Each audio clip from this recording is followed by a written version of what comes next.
અંકલેશ્વર તાલુકાના સૌથી ચર્ચિત ગરખોલ ગામ પંચાયતના સરપંચ મંજુલાબહેન ખુશાલભાઈ પટેલ સામે જિલ્લા વિકાસ અધિકારી દ્વારા આકરા પગલાં લેવામાં આવ્યા છે. નાણાકીય ગેરરીતિ અને કાયદાકીય જોગવાઈઓના ઉલ્લંઘન મામલે ભરૂચ ડીડીઓ યોગેશ કાપસે દ્વારા તેમને ફરી એકવાર સરપંચ પદેથી સસ્પેન્ડ કરવાનો આદેશ કરવામાં આવ્યો છે. સરપંચ પદનો ચાર્જ તાત્કાલિક અસરથી ઉપસરપંચને સોંપી દેવાની સૂચના આપી દેવાઈ છે.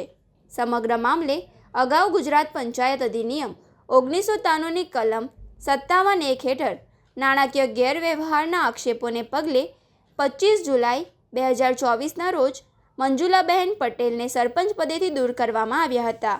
હાઈકોર્ટ અને સ્ટે આ હુકમ સામે તેઓએ નામદાર હાઈકોર્ટ અને અધિક વિકાસ કમિશનર સમક્ષ અપીલ કરી સ્ટે મેળવ્યો હતો. શરતી આદેશો સાથે તેમને પુનઃ સરપંચ પદનો ચાર્જ સુપરત કરવામાં આવ્યો હતો. અધિક વિકાસ કમિશનર ગાંધીનગર સમક્ષ દાખલ થયેલી અપીલનો 19 ઓગસ્ટ 2026ના રોજ આખરી નિર્ણય આવ્યો હતો, જેમાં ડીડીઓના મૂળ બરતરફીના હુકમને કાયમ રાખવામાં આવ્યો હતો.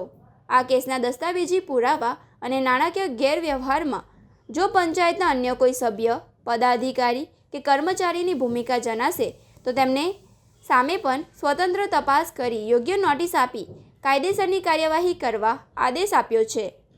અધિક વિકાસ કમિશનર 2ના આખરી નિર્ણય બાદ ભરૂચ જિલ્લા વિકાસ અધિકારી યોગેશ કાપસે દ્વારા 24 ઓગસ્ટ 2026ના રોજ ગુજરાત પંચાયત અધિનિયમની કલમ 57(1) હેઠળ મળેલી સત્તાની રૂએ મંજુલાબહેન પટેલને પુનઃ સરપંચ પદેથી દૂર કરવાનો આદેશ જારી કરાયો છે અને ગરખોલ ગ્રામ પંચાયતનો ચાર્જ તુરંત જ ઉપસરપંચને સોંપવા આદેશ કરાયો છે. શ્રી ગણેશ, આજ રોજ ગુજરાત રાજ્યની સૌથી મોટી ગણાતી ગરખોલ ગ્રામ પંચાયતમાં ફરી એકવાર ભ્રષ્ટાચારના કેસમાં સરપંચ મંજુલાબેન ખુશાલભાઈ પટેલને સસ્પેન્ડ કરવામાં આવ્યા છે.